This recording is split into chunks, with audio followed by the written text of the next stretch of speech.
Hi friends, welcome back to my YouTube channel. I hope ನೀವೆಲ್ಲರೂ ಚೆನ್ನಾಗಿದ್ದೀರಾ ಅಂತ ಭಾವಿಸ್ತೀನಿ. ಇವತ್ತಿನ ಈ ವಿಡಿಯೋದಲ್ಲಿ ನಾನು ನಿಮಗೆ ತಿಳಿಸೋಕೊಳ್ತಿರೋ ವಿಚಾರ ಏನಪ್ಪ ಅಂದರೆ ಗೃಹಲಕ್ಷ್ಮಿ ಯೋಜನೆಯ 16ನೇ ಕಂತಿನ ಹಣದ ಬಗ್ಗೆ ಆಗಿರುತ್ತೆ.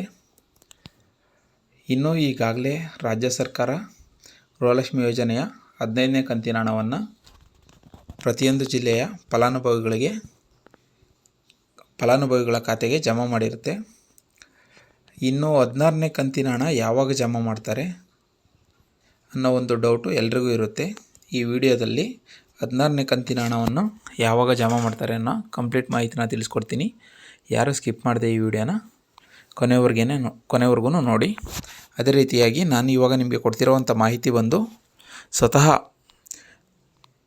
ಲಕ್ಷ್ಮೀ ಹೆಬ್ಬಾಳ್ಕರ್ ಅವರೇ ಹೇಳಿರೋಂಥ ಮಾಹಿತಿಯಾಗಿರುತ್ತೆ. ದಯವಿಟ್ಟು ಯಾರು ಸ್ಕಿಪ್ ಮಾಡದೆ ಈ ವಿಡಿಯೋನ ಕೊನೆವರೆಗೂ ನೋಡಿ. ಅದೇ ರೀತಿ ಯಾರೆಲ್ಲ ಮೊದಲನೇ ಬಾರಿ ನನ್ನ ವಿಡಿಯೋನ ನೋಡ್ತಿದ್ದೀರಾ, ದಯವಿಟ್ಟು ನನ್ನ ಚಾನಲನ್ನು ಸಬ್ಸ್ಕ್ರೈಬ್ ಮಾಡಿ, ಪಕ್ಕದಲ್ಲಿರುವಂಥ ಬೆಲ್ ಐಕನ್ನ ಮರೀದೇ ಕ್ಲಿಕ್ ಮಾಡಿ. ತುಂಬ ಜನ ವಿಡಿಯೋ ನೋಡ್ತಿದ್ದೀರಾ ಬಟ್ ಸಬ್ಸ್ಕ್ರೈಬ್ ಮಾಡ್ಕೋತಿಲ್ಲ. ನೀವು ಕೊಡೋ ಸಪೋರ್ಟು ತುಂಬಾ ಇಂಪಾರ್ಟೆಂಟ್ ಆಗಿರುತ್ತೆ. ನೀವು ಹೆಚ್ಚೆಚ್ಚು ಸಪೋರ್ಟ್ ಮಾಡಿದಷ್ಟು ನಾನು ಇನ್ನೂ ಹೆಚ್ಚಿನದಾಗಿ ವಿಷಯಗಳನ್ನ ನಿಮ್ಮ ಜೊತೆ ಶೇರ್ ಮಾಡ್ಕೋಬೋದಾಗಿರುತ್ತೆ. ದಯವಿಟ್ಟು ಯಾರೆಲ್ಲ ಸಬ್ಸ್ಕ್ರೈಬ್ ಮಾಡದೆ ನನ್ನ ವಿಡಿಯೋನ ನೋಡ್ತಿದ್ದೀರಾ, ದಯವಿಟ್ಟು ನನ್ನ ಚಾನಲನ್ನು ಸಬ್ಸ್ಕ್ರೈಬ್ ಮಾಡಿ. ಅದೇ ರೀತಿ ಯಾರೆಲ್ಲ ಮೊದಲನೇ ಬಾರಿ ನನ್ನ ಚಾನಲ್ ನೋಡ್ತಾ ಇದ್ದೀರಾ, ಪ್ಲೀಸ್ ಸಬ್ಸ್ಕ್ರೈಬ್ ಮಾಡಿ. ಇದು ಗೃಹಲಕ್ಷ್ಮಿ ಯೋಜನೆ ಬಂದು ಕಾಂಗ್ರೆಸ್ ಸರ್ಕಾರದ 5 ಗ್ಯಾರಂಟಿಯಲ್ಲಿ ಪ್ರಮುಖವಾದ ಒಂದು ಯೋಜನೆಯಾಗಿರುತ್ತೆ. ಇನ್ನು ಈ ಯೋಜನೆಯನ್ನು ಕಾಂಗ್ರೆಸ್ ಸರ್ಕಾರ ಸ್ಟಾರ್ಟ್ ಮಾಡಿದಾಗ ವಿರೋಧ ಪಕ್ಷಗಳು ತುಂಬಾ ಟೀಕೆಗೆ ಗುರಿಪಡಿಸಿದ್ವು.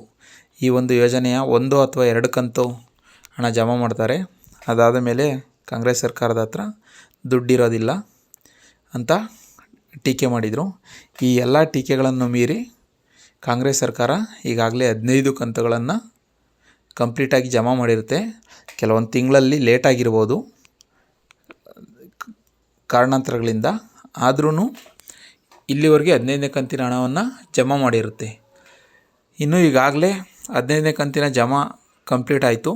ಇನ್ನು ಈ ಗೃಹಲಕ್ಷ್ಮಿ 16ನೇ ಕಂತಿನ ಹಣ ಯಾವಾಗ ಬಿಡುಗಡೆಯಾಗುತ್ತೆ ಅಂತ ಹೇಳಿ ಮೀಡಿಯಾದವರು ಸಚಿವೆ ಲಕ್ಷ್ಮೀ ಹೆಬ್ಬಾಳ್ಕರ್ ಅವ್ರನ್ನ ಇತ್ತೀಚೆಗೆ ಕೇಳಿದಂಥ ಒಂದು ಸಂದರ್ಶನದಲ್ಲಿ ಸ್ವತಃ ಸಚಿವೆ ಲಕ್ಷ್ಮೀ ಹೆಬ್ಬಾಳ್ಕರ್ ಅವರು ಹೇಳಿರ್ತಾರೆ, ಗೃಹಲಕ್ಷ್ಮಿ 16ನೇ ಕಂತಿನ ಹಣವನ್ನು ಈ ತಿಂಗಳ ವಾರಾಂತ್ಯದಲ್ಲಿ ಅಂದರೆ ಡಿಸೆಂಬರ್ ತಿಂಗಳ ಲಾಸ್ಟ್ ವೀಕ್ ಒಳಗಡೆ ಪ್ರತಿಯೊಂದು ಫಲಾನುಭವಿಗಳ ಅಕೌಂಟಿಗೆ ಜಮಾ ಮಾಡ್ತೀವಿ ಅಂತ ಹೇಳಿರ್ತಾರೆ. ಅದೇ ರೀತಿ ಕೆಲವೊಂದು ಕಾರಣಾಂತರಗಳಿಂದ ಕೆಲವೊಬ್ಬರಿಗೆ 12, 13, 14, 15ನೇ ಕಂತಿನ ಹಣಗಳು ಇನ್ನೂ ಜಮಾ ಆಗಿರಲ್ಲ.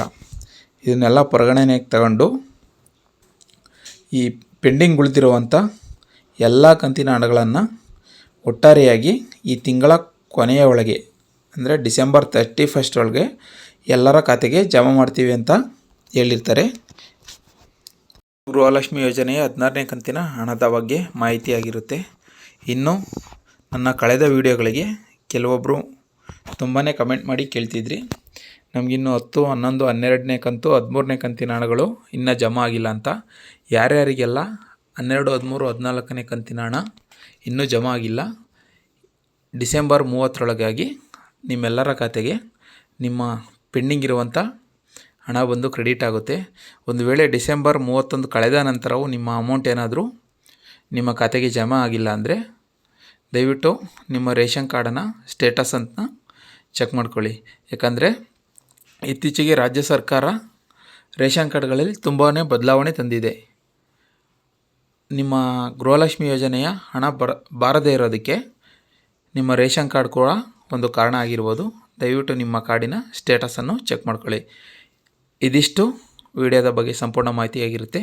ಇನ್ನು ನಾನು ನಿಮಗೆ ಕೊಟ್ಟಿರುವಂಥ ಮಾಹಿತಿ ಏನಾದರೂ ಇಷ್ಟ ಆಗಿದರೆ ದಯವಿಟ್ಟು ಈ ಮಾಹಿತಿನ ನಿಮ್ಮ ಫ್ರೆಂಡ್ಸ್ ಅದೇ ರೀತಿ ಫ್ಯಾಮಿಲಿ ಮೆಂಬರ್ಸ್ ಜೊತೆ ಶೇರ್ ಮಾಡ್ಕೊಳ್ಳಿ. ಅದೇ ರೀತಿ ಯಾರೆಲ್ಲ ಮೊದಲನೇ ಬಾರಿ ನನ್ನ ಯೂಟ್ಯೂಬ್ ಚಾನಲನ್ನು ನೋಡ್ತಿದ್ದೀರಾ, ದಯವಿಟ್ಟು ನನ್ನ ಚಾನಲನ್ನು ಸಬ್ಸ್ಕ್ರೈಬ್ ಮಾಡಿ, ಪಕ್ಕದಲ್ಲಿರೋ ಬೆಲ್ ಐಕನ್ನ ಮರೀದೇ ಕ್ಲಿಕ್ ಮಾಡಿ. Thank you.